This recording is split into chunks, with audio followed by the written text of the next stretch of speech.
Capital News tonight. Members of Parliament oppose plan to sell Tanga Cement Company shares to Twiga Cement.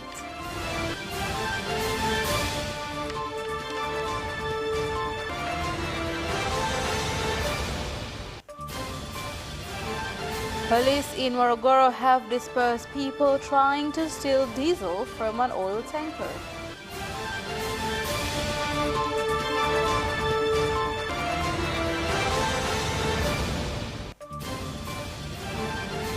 And in sports news, Tanzania calls for votes to be the headquarters of the four-region Africa Sports Council.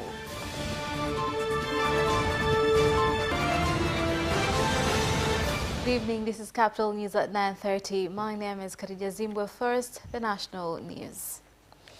Some members of Parliament have opposed the plan to sell shares of Tanga Cement Company to Twiga Cement, claiming that by doing so would be a violation of laws and would affect competition in the market. Kuna kulazimisha sana Twiga kuinunua Tanga Cement. Mbona jambo hili halikutangazwa, halikuwa wazi? Hatutakuwa tayari kuona Tanga Cement inabinafsishwa, inageuka kuwa godown. Mtu anakuja kuchukua raw material Tanga, anaenda kuzalisha Dar es Salaam. Hilo hatutaki. FCC, nini sasa imekuja kwenye hii cement. Na nataka niulize, hii serikali haina mpango maalum wa kupanga bei? Lazima muwe na wataalamu waangalie, je, uzalishaji wa Tanzania una cost bei gani? Kutekeleza miradi ya kielelezo, uwekezaji katika maeneo maalumu ya kiuchumi na kongani za viwanda, kuimarisha uwezo wa uzalishaji viwandani, kuratibu majadiliano ya biashara baina ya nchi na nchi. The police force in Morogoro has dispersed people who had turned up to steal diesel from an oil tanker with registration number T810AJL that was traveling from Morogoro to Iringa when it veered into the water trench at Msimba area in Kilosa district. Hao madereva wenzangu wenye malori, mimi nilikuwa nataka angalau kama wamechoka wanatakiwa wapumzike. I'm calling on my fellow lorry drivers who travels beyond borders, whether in Malawi or Zambia, to at least take a break if they are tired while on duty to evade accidents. Drivers of fuel tanks, they need to be extra careful because when accidents occur, there are many things that could happen, including theft or even explosions. We are traveling to Iringa in Mikumi. We saw an accident. Allegedly, the driver was indigent while at work. I was coming from Simba heading to Dodoma. I saw the vehicle losing direction and ended up in a trench. They say that the driver was drunk. I'm calling on drivers to be careful while on the road.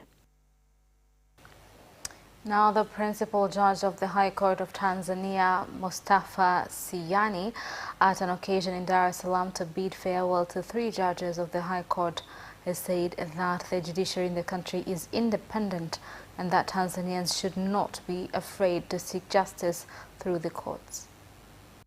Ukikosa imani kwa mahakama, hawatazitumia mahakama zetu, na kama wasipozitumia mahakama zetu, uwezekano wa watu kujichukulia sheria mkononi ni mkubwa, na nchi yoyote ile ambayo mahakama zake haziaminiki, basi ni nchi ambayo inaweza kuwa ngumu kutawalika. Kwa hiyo ni wajibu wa majaji na watumishi wote wa mahakama kuhakikisha wanafanya kila linalowezekana. Walipewa fursa ya kuainisha chochote walichojifunza wakati wa kuendesha kesi mahakamani na kuuliza maswali ya ufahamu juu ya taratibu za uendeshaji wa mashauri mahakamani. Naweza kusema Mheshimiwa Jaji John Samuel Mgeta amejaliwa ujuzi wa kipekee wa kuandika hukumu katika aina zote za sheria na kwa umakini mkubwa na kuhakikisha katiba ya Tanzania inalindwa.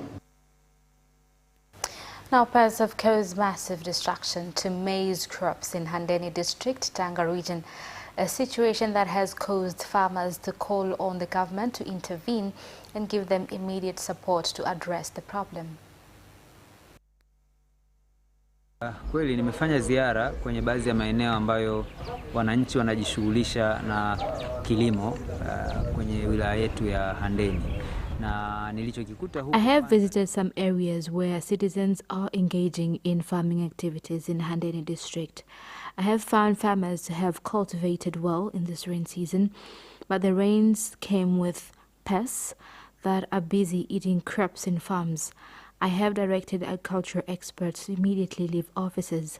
I want to find them in farms helping citizens by giving out solutions instead of leaving farmers in a limbo of not knowing what pesticide to use in order to rescue their farms. Luckily, the extension officers have motorbikes. They will be able to reach farmers easily and fast. Ekari 5,000 kwenye kata ya Malezi zimelimwa, lakini sasa hali halisi iko hivyo. Almost 5 acres of land in Malezi ward were cultivated. Indeed, we are in a very difficult situation. If possible, we are calling on more extension officers so that they can be at site all the time, so that they could advise farmers on what pesticides are good for this condition. The Deputy Minister of Sports, Hamis Mwinjuma, has commended IPP Media for organizing the derby between Yanga and Simba veterans to be played on Saturday in Arusha, saying it will have productive impact in society and the country as a whole. Kwanza niwapongeze sana ITV kwa kuja na wazo hili. Sisi wengine tumekuwa tukiwaona watu hawa wakicheza mpira. First, I would like to congratulate ITV for coming up with this idea. We grew up watching these people playing football. Coming up with such an idea helps in making the players more fit, also ensure that we value their efforts and even allow them to earn something. I call on ITV to carry on with such tournaments.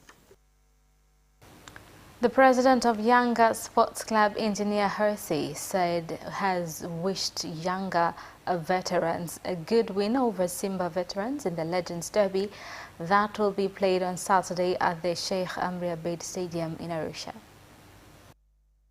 Kwanza ni fursa adhimu kabisa kuwapa nafasi maveterani wetu kupata nafasi ya kukumbusha au kukumbushia enzi zao, na mchezo huu ni mchezo muhimu sana kama malengo yalivyo, lakini pia naamini wazee wetu maveterani wa Club Young Africans watakwenda kuibuka kidedea katika mchezo huo dhidi ya watani wetu wa jadi Simba Veterans, mchezo utakaofanyika Arusha siku ya Jumamosi. Well, the U.S. government has continued to support youth entrepreneurs after signing a program under the United States Agency for International Development, USAID, that will give 2.6 billion shillings to Zanzibar and $12 million to Tanzania mainland. Utakuwa na manufaa makubwa kwa nchi yetu, hasa katika swala zima la kuimarisha sekta binafsi, kutengeneza fursa za ajira kwa vijana na kupunguza kiwango cha ukosefu wa ajira. This will be beneficial to us by creating employment opportunities and reduce the challenge of unemployment. When the USA ambassador was giving his speech, he said that the government of the United States of America for a long time has regarded Tanzania as their partner in growing economies by supporting the government of Tanzania in building its economy. Focusing on enabling Tanzania to reach its own goals, to make sure that Tanzania is not only able to move from food insecurity within East Africa and the rest of the African continent, but to get to a point where there is food security, where people are healthy, well-fed, and well-balanced. This kind of program, again, consistent with what the Minister of Agriculture is trying to do, is to get young people to return to agriculture as a way of livelihood and as a way to guarantee that the nation will be forever secure. A healthy people and a well-fed people is a productive people. This project is going to transform private sector and expand entrepreneurship and traders in the country by focusing much on the agriculture sector and other sectors that have impact in the value chain.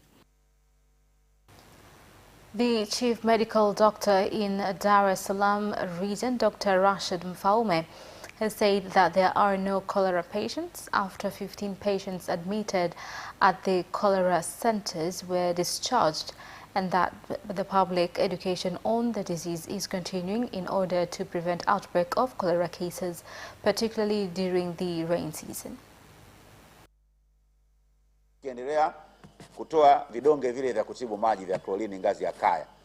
Lakini kwa wale wauzaji maji, tunasema wale wafanyabiashara wa maji ambao anachimba kisima, ana water tank, ana supply, wale pia nao tumewapa elimu na kuhakikisha kwamba yale maji yanakuwa salama, yanatibiwa pia. Tunaendelea na hilo zoezi, tukifahamu kwamba namba 1, kiashiria ambacho kinarekebishika namba 1 ni iko cha maji. Kwa hiyo sio maji tu, tunasema maji, lakini unapokunywa maji au vinywaji vya aina yote ambavyo vimechafuliwa na kinyesi, waje tu waangalie wenyewe. Waje waangalie kama kipindupindu kipo. Lakini unajua kwamba maji haya ni hatarishi. Najua. Kwa hiyo ndio hivyo tunafanya. Sasa tutafanyaje dada? Miundombinu iko ni mizuri. Ingekuwa anakwenda speed tu. Haiwezi kama kiasi. Lakini ni maji haya si salama. Kwa salama hayana, sema maji ya choo. Majimbo naona yote miundombinu yake imeelekezwa kwenye mifereji ya maji taka. And that is the end of National News. International News follows up next after this short break.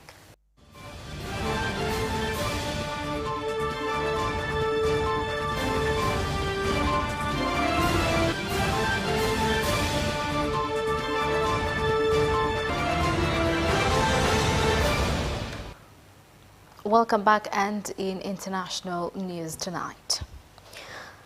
Kenya's opposition, Azimio la Umoja, has suspended the anti-government protest planned for Thursday after reaching an agreement with the government. Excuse me.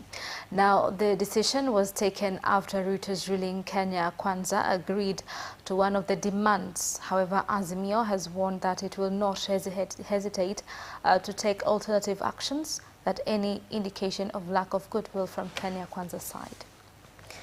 In another story, in spite of a new ceasefire, fierce fighting has continued in central Khartoum as the Sudanese army tries to push back the parliamentary rapid support forces from around the presidential palace and army headquarters. Early on Thursday, the army said that it had accepted a proposed ceasefire extension while calling for an African solution to the conflict, while the RSF commander Mohammed Hamdan Hemeti Dagalo has said that he was committed to opening and securing safe corridors in Sudan. The UN has called on the warring factions to guarantee safe passage of humanitarian aid after 6 trucks were looted and air raids in the capital undermined the truce. In another story, White House National Security spokesman John Kirby has said that Russia's claims that the U.S. was behind a drone attack on the Kremlin are false.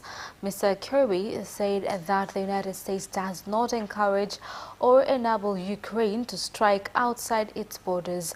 He has said that it was still unclear what exactly happened at the Kremlin and that Washington was still looking into the incident. And that marks the end of international news. Business news follows up shortly after this break. We'll be right back.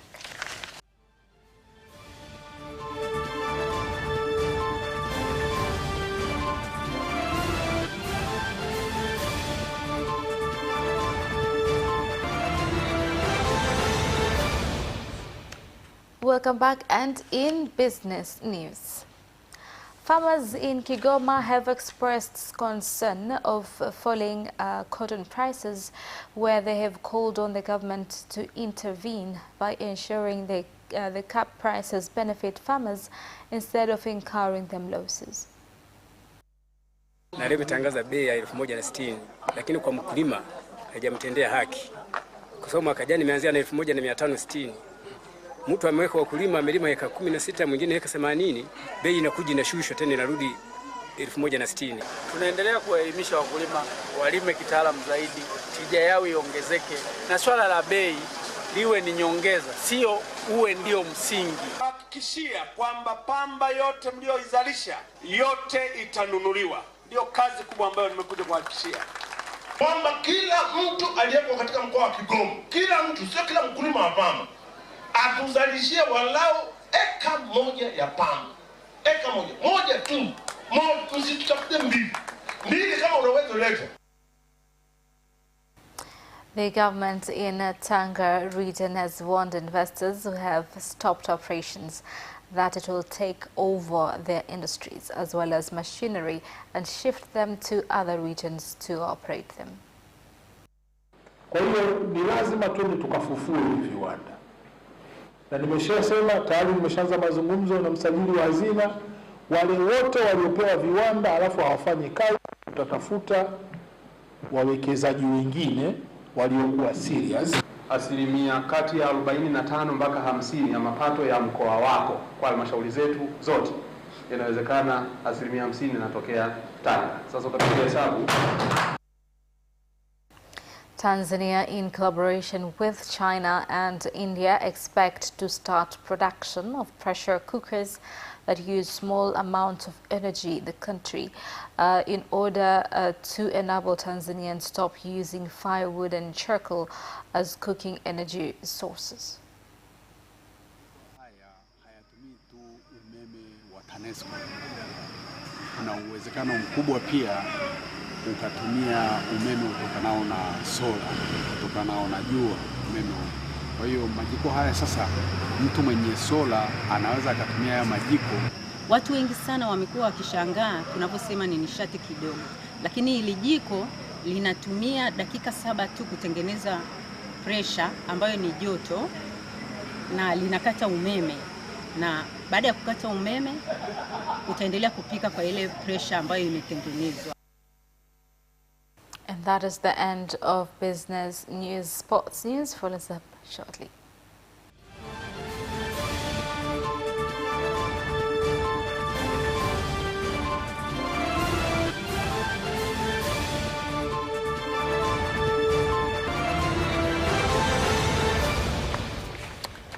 And in sports news tonight, the President of the United Republic of Tanzania, Dr. Samia Suluhu Hassan, has called for votes for Tanzania to be the headquarters of the Africa Zone 4 Sports Council.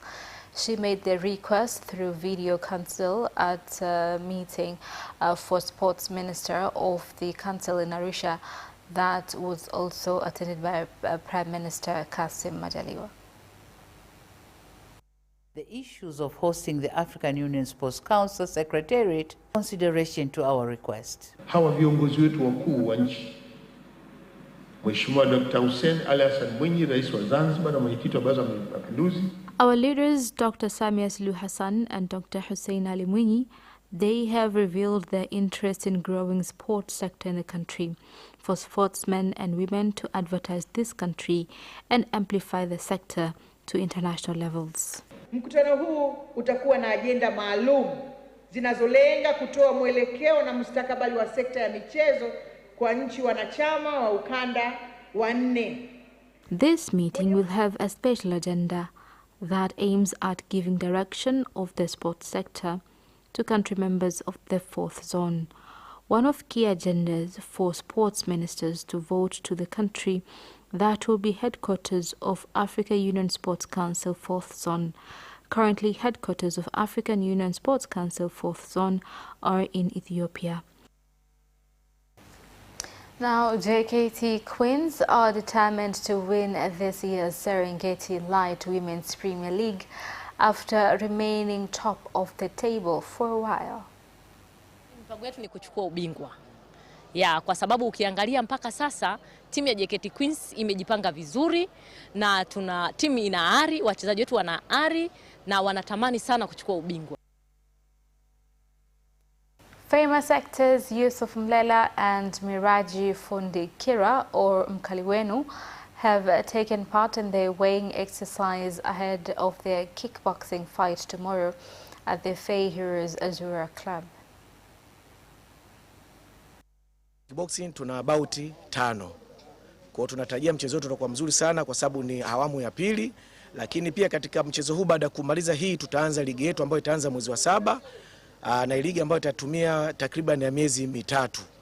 Kwa kila mwaka tutakuwa tunafanya mara 2 katika hii ligi yetu. Kwa hiyo tunashukuru sana, wachezaji wapo vizuri sana. Yaani wewe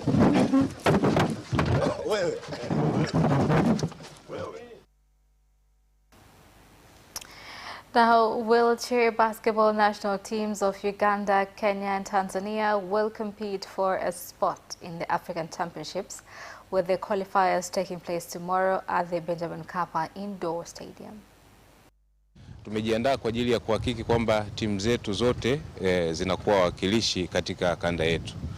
Tumejiandaa kwa eneo kwamba wachezaji wako timilifu kiakili na wako tayari, wana hamasa kwa ajili ya kushindana kwa ajili ya timu ya taifa. And that sports item ends our news bulletin for tonight. My name is Khadija Zimbwe. Thank you for watching and good night.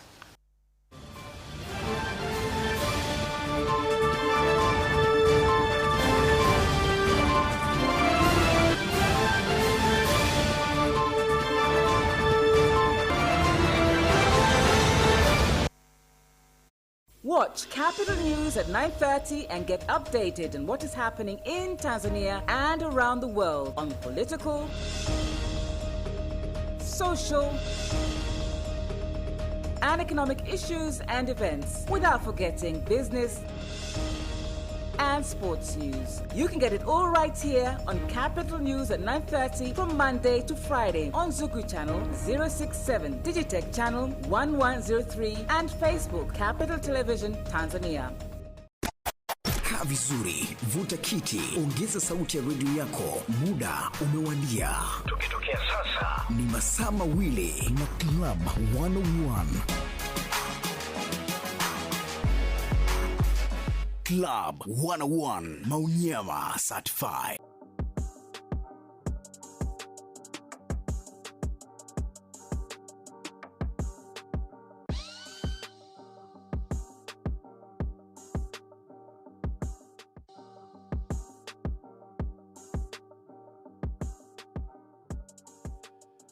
Hello viewers of Capital Television, welcome to another episode ya Cap Chat. Tuna mengi ya kuzungumza hapa, najua tayari watu mvua na nini Dar es Salaam, lakini pia mikoa mingine njiani huko matope na vitu vingine, lakini pia kuna story nyingine nzuri mbalimbali kwenye mambo ya michezo. Huko kuna watu wa Simba wanalia, watu wa Yanga wanacheka, huko nje ya Tanzania pia mambo mbalimbali yametokea, lakini sisi hapa tunataka tuzungumze hayo yote, lakini kwa namna fulani laid back. Wengine Jumatatu hawaendi makazini kwa sababu ni siku nzuri, ni siku ya wafanyakazi, na wengine tunakwenda kama kawaida. Yote haya tutayazungumza hapa. Mimi naitwa Sebastian Koloa, nipo naye Farida Mbelinyi, mtoto mzuri kabisa. Mambo vipi? Mimi uko vizuri? Niko vizuri. Si ndio? Maana dada unajua ukiwasifiwa anakuuliza, ukimwambia kwa mfano mdada umependeza, anakuambia nimependeza nini? Umependeza nini? Mimi sijui hivi. Sisi nimekwambia umependeza. Unajua hiyo inakata. Unapomwambia mtu amependeza, kwa maana mwingine apendezaje? Hapana. Kweli mimi kwangu ndo nafafanua hivyo. Yaani ukiniambia leo umependeza, maana siku nyingine na maana kwamba siku nyingine sipendezaje? Toa neno leo. Mimi nimesema umependeza. Umependeza. Kwa nini hujanisifia jana na juzi? Sasa ndio sikuwa na hiyo nafasi, labda wakati nilikuwa nawaza vitu vingine. Haiwezekani. Haya, kwa mfano mtu labda mpenzi wako akikwambia nakupenda, ina maana siku nyingine akupendi. Hiyo ni endelevu, nakupenda. Sasa kwani umependeza sio endelevu? Umependeza sio. Hapana. Kwani akikwambia leo ina maana jana hakukwambia, kwa hiyo jana sio sawa. Sio kweli. Kwa hiyo bora mtu asikwambie kabisa, au awe anakuambia kila siku. Kuniambia kila siku ngumu, sababu asiniambie tu. Sasa usiniambie. Wewe nenda zako huko. Mimi niambie bwana, kama nimependeza niambie nimependeza. Kama itakuwa kila siku, kama kuna siku hutoniambia, well and good. Kuna siku nyingine mtu kichwa chake kipo mbali. Anyway, kuna mambo mengi ya kuzungumza. Kwenye mada yetu tutazungumzia friends versus relatives. Yaani marafiki dhidi ya ndugu. Tunakoga tuna hizo story kwamba mimi yule pale ni rafiki yangu, lakini yani yeye ndo nipo naye karibu kuliko ndugu yangu, au yule ni ndugu yangu lakini nipo naye kuliko rafiki yangu. Kwa nini inakuwa hivyo? Yupi ni wa muhimu zaidi? Kwenye vikao utasikia ndugu bwana ndo muhimu kuliko rafiki. Kwa nini? Au saa nyingine na mkikana washikaji au wadada wakikaa na marafiki zao, story ni hiyo hiyo kwamba sisi tunajua urafiki wetu ndo mzuri, ndo unadumu. Michezo mingi ni ya ndugu au michezo ya marafiki? Yote haya tutazungumza hapa. Lakini kwanza tuanzie kule Kenya ambako kumetokea ile sakata. Hatuzungumziagi sana mambo ya kiimani, lakini ile sakata limekuwa sasa ni kama la dunia nzima au Afrika nzima. Sasa hivi inazungumziwa ile issue ya Kenya ambapo waumini wa hilo kanisa miili yao imefika 109 ambao waliambiwa wasile wafunge mpaka wakafa, alafu wameenda kuzikwa huko na yule Pastor Mackenzie. Kwanza hii story, kwanza wewe kila ukiisikia nini kinakujia kichwani? Najua kwanza ni taarifa ambayo kila siku nimekuwa nikikutana nayo toka unaanza siku ya ilianzia kipindi kile. Kuna yule mama ambaye suffocate watoto wake, aliwaziba pumzi, aliwashindisha njaa mpaka wawili walikufa, mmoja akaokolewa. Toka pale niko interested sana kufuatilia taarifa za huyu Mackenzie. Na nakumbuka yule mtu alikamatwa, akawekwa ndani, akaachiwa kwa dhamana. Unajua kuanzia pale nikawa nashindwa nijue niweke wapi au nisimame wapi, kwa sababu mtu amefanya ile tukio na alisema kwamba hajahusika. Unajua hiyo ya kwanza walimwachia wakamwambia kwamba yeye alikana, alisema mimi sijahusika, sijamwambia mtu afanye hivyo. Likaja ile la pili. Na hili la pili imeibuka baada ya ile la kwanza, kwa sababu wakati wanaendelea kuna wale watu wengine pia walikutwa, waliokolewa 11 wakiwa msituni wanafunga katika huo msitu ambao ni shamba la huyu Mackenzie mwenyewe. Kwa hiyo ile taarifa wakati naisikia ni mwanzo sikuamini kwanza. Unajua kuna ile unavyosikia taarifa unachukulia kawaida, lakini kadiri siku zilivyokuwa zinazidi kwenda unakuja kugundua kwamba kuna kitu zaidi ya imani kiko pale. Yani kuna kitu cha ziada kinafanyika. Yani wakati sisi tunaitazama katika jicho la imani kwamba wale watu wana imani hiyo, mimi kwangu nahisi kuna kitu kingine. Kama nini? Kipo pale. Siwezi kujua, lakini ile sio imani. Kwa sababu mimi ninavyoamini siku zote, uwe Muislamu uwe Mkristo, kuna maandiko yameandikwa, si ndio? Na wale watu usikute kabla hata hawajakutana na Mackenzie, tunazungumzia watu wazima, achana na watoto ambao wamekufa bila hatia, wale wamefuata mkumbo wa wazazi, si ndio? Tukitazama wazee, kuna wazee pale, kuna kina mama, kuna kina baba, watu ambao ukiangalia wana upeo na akili timamu kabisa ya kufanya maamuzi wao kama wao. Na siku zote mtu anakuambia za kuambiwa changanya na za kwako. Imani ni kitu ndio kigumu sana kukichambua, lakini mwisho wa siku inavyotokea swala kama lile, mtu anakuambia bwana unabidi ufunge mpaka kufa, kwenye maandiko yapo. Mimi kuna mwalimu wetu mmoja aliwahi kutuambia kitu kimoja. Nafikiri alikisoma sehemu. Akitokea mtu Farida akaweza kukueleza kitu ambacho hakijatokea bado, alafu kikatokea, utamwabudu. Yani sasa wote hatuko hivyo. Sawa. Yani kwa mfano mimi na wewe tunapiga story hapa na nini na nini. Alafu tukimaliza kipindi hapa nakwambiaje? Leo Farida ukienda home, nje pale utakuta kuna mtu ameangusha hela. Okota. Alafu unachukua unasema itakuwa ameotea tu. Sawa. Alafu nakwambiaje, kesho kutwa utafukuzwa kazi. Sawa. Sipo kwenye uongozi au saa nyingine sifanyi kazi na wewe. Kesho kutwa kweli unafukuzwa kazi. Alafu nakwambiaje, ukienda kuomba kazi sasa nakwambia achana na hiyo kazi, nenda kaombe kazi sehemu nyingine. Ukienda ukaombe utapata. Ukipata utaniabudu. Umeelewa? Sasa ndio maana nikasema tunatofautiana. Kuna watu wengine ni wabishi kama wewe. Mimi sio mbishi kwa sababu sio bishi, sio kubisha tunachosema. Nakuelewa. Hicho unachokizungumza wewe. Hayo ni maono ambao watu wengi wanakuwa wamejaliwa nayo. Sasa hiyo sio swala la kiimani, yani vitu vingine. Sasa ndio nakueleza sasa kwamba hayo maono kuna watu wanayaamini kuliko hata huyo Mungu mwenyewe. Ni kwa sababu watu wao wamekosa mwongozo wa kufuata maandiko. Ndio sasa narudi hapo sasa kwamba yani tunaposema kuhusu imani hatuzungumzii imani ya dini sasa hapa.